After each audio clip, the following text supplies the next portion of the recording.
Hey everybody, welcome back to In Bed with the Millennial. I'm the Millennial, Javeda Bay, and this is my bed. And today we are talking about the menstrual cycle because we just learned all about anatomy, so now we should learn about what exactly that anatomy does. And also, the whole Texas abortion ban thing just further shows that we kind of need to learn a little bit more about the body, how it works, how anatomy happens, how babies are actually made. So, why not talk about the menstrual cycle? Let's get into it.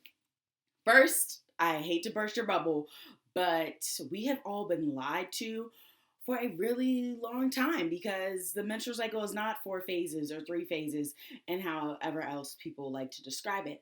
That is actually like an oversimplification because the menstrual cycle is actually two separate cycles that work in tandem to make reproduction happen or not happen. So you have the cycle that happens within the ovaries and then the cycle that happens within the uterus, and together those things make the menstrual cycle, and they all lead to the big infamous period, but they are not one and the same. They work tandemly in conjunction together. They got collaboration, but they are not the same thing. So let's get into that. First, we'll start off with the ovaries because the ovaries kind of lead the show. They're kind of like, hey, this is what we're doing because I say so. This is what I'm putting out into the universe, and the uterus is like, all right, bruh, you take the lead.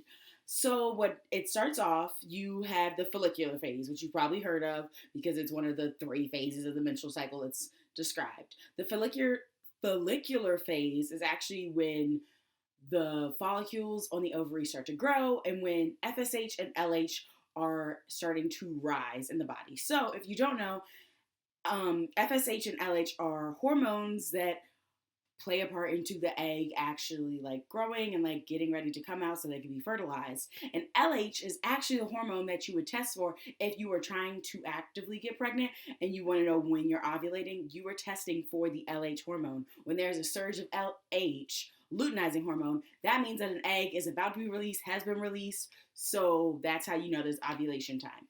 And so then from there, you have the follicle, aka the egg, which is released after those hormones like jump up and are like, woohoo, we get a body. Then the egg is released, and that's how one would know, hey, now it's time to do the baby dance because we can totally get pregnant because my luteinizing hormone is high, which means that an egg has just been released or is about to be released.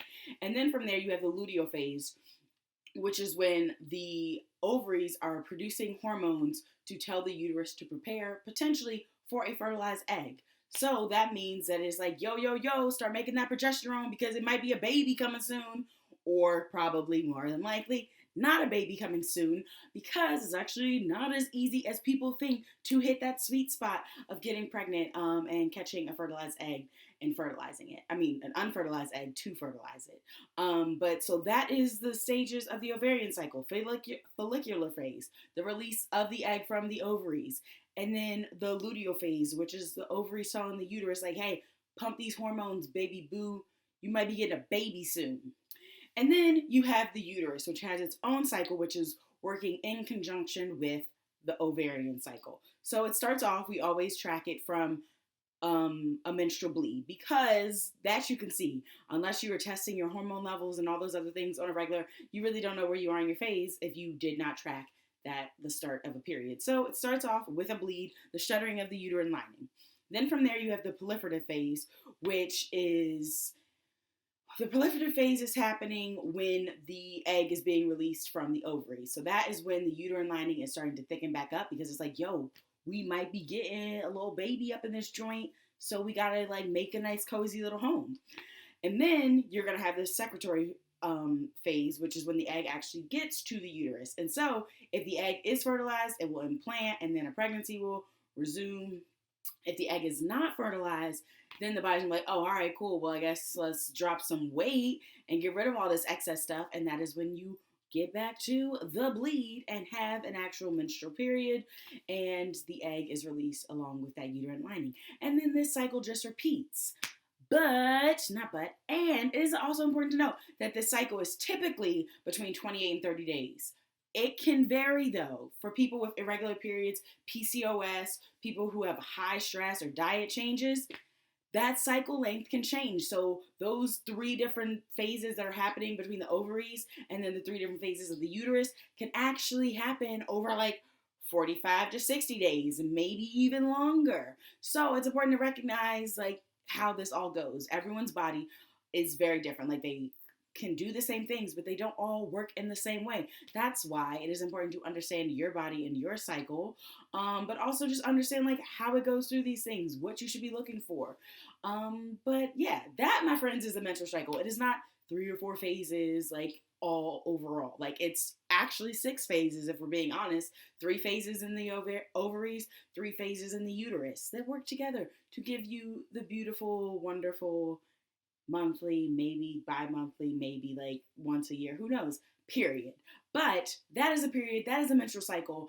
And relating it back to the abortion ban, if one is not actively trying to get pregnant and they are not someone that actually does like cycle tracking to just know where they are in their cycle, it probably would be very difficult to know that you're pregnant because, as I said, periods can change based on stress, diet, things of that nature. So 6 weeks is actually really ridiculous, especially if you're counting it from the start of your last period. So basically, yeah, I'm not going to get into it because I get heated on this topic.